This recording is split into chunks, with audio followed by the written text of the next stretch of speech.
Assalamualaikum warahmatullahi wabarakatuh. Selamat pagi semuanya. Apa kabar anak-anak hari ini? Kabarnya baik? Ya, alhamdulillah kalau baik. Hari ini kembali lagi bersama Ibu Lola. Di sini kita akan membahas sebuah materi mengenai pembelajaran IPA. Ya, materi hari ini kita akan membahas energi dan sumber energi. Nah, Ibu, apa sih energi dan sumber energi? Nah, kalau kita umpamakan, energi adalah ketika kita melakukan kegiatan di kehidupan sehari-hari, ketika kita bergerak, nah, kita kan memerlukan sebuah energi. Nah, itu diumpamakan seperti itu.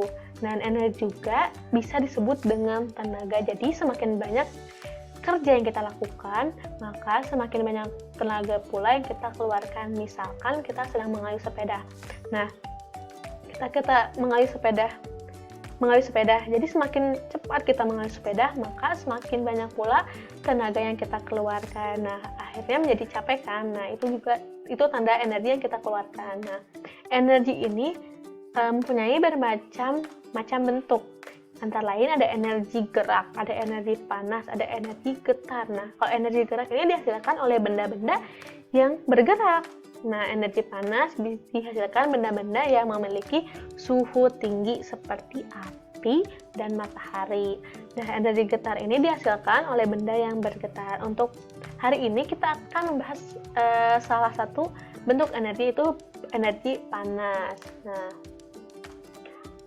energi panas itu kan tadi matahari. Nah, matahari ini merupakan sumber energi panas. Nah, panas juga bisa disebut dengan kalor. Nah, untuk mengukur panas bisa menggunakan alat yang bernama termometer.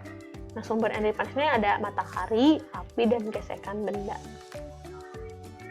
Selanjutnya ya. Nah, yang pertama itu ada matahari. Nah, energi panas yang dihasilkan oleh matahari sangat mempengaruhi kehidupan. Hal ini disebabkan karena energi matahari digunakan oleh tumbuhan untuk proses fotosintesis. Nah, untuk fotosintesis ini kan, nah, makanan yang dihasilkan oleh tumbuhan hijau inilah yang digunakan oleh makhluk hidup lainnya sebagai sumber energi termasuk manusia. Nah, yang selanjutnya kita ada api. Pada zaman dahulu kala makhluk purba menghasilkan api dari dua gesekan batu atau dua gesekan batang kayu. Nah, dari gesekan ini akan menimbul panas, dan dari panas ini akan timbul sebuah api pada kayu tersebut. Namun pada zaman sekarang kita tidak usah lagi menggunakan kayu yang digesek ya, kita bisa menggunakan minyak tanah, gas gitu, korek api untuk menghasilkan api. Nah, api ini juga bermanfaat bagi kehidupan sehari-hari, diantaranya ada untuk masak, menjalankan mesin, serta memusnahkan kuman dan sampah. Nah, namun harus kita perhatikan, api ini harus hati-hati dengan api. Maksudnya kita harus hati-hati dengan api karena api ini bisa menyebabkan sebuah kebakaran.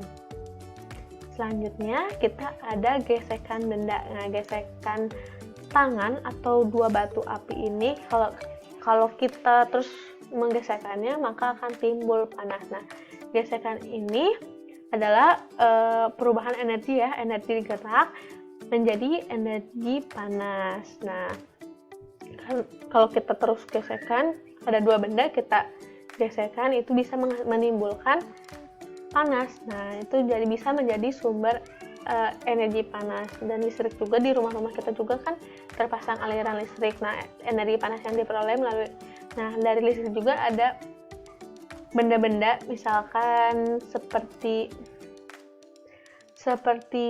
ini, setrika ya. Setrika kan dari energi listrik bisa menghasilkan panas. Nah, seperti itu anak-anak. Terima kasih untuk perhatiannya. Kurang lebihnya mohon maaf. Wassalamualaikum warahmatullahi wabarakatuh. Terima kasih.